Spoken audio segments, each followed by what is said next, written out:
Hello everyone, welcome back to our channel. Today we're diving into a crucial aspect of digital transactions, the UTR number. What exactly is it and why is it important? Stick around as we unravel this mystery. UTR stands for Unique Transaction Reference and it's essentially a unique alphanumeric code assigned to every financial transaction. Think of it as a digital fingerprint for your transaction. A typical UTR number consists of a combination of letters and numbers, usually around 12 to 18 characters long.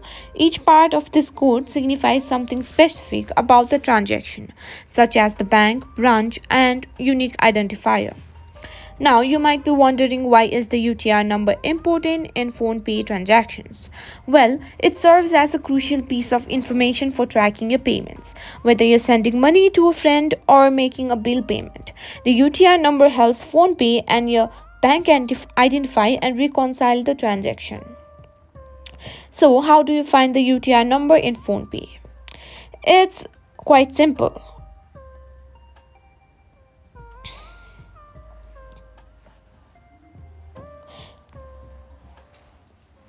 After completing a transaction, you'll receive a confirmation message or email. Within that message, you'll find the UTR number along with other transaction details.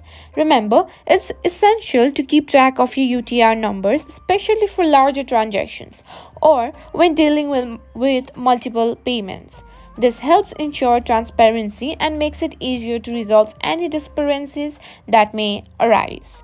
And there you have it, folks, the lowdown on UTR numbers in PhonePe. I hope this tutorial was helpful in demystifying this aspect of digital payments. If you found this video useful, don't forget to give it a thumbs up and subscribe to our channel for more insightful tutorials. Until next time, happy transaction.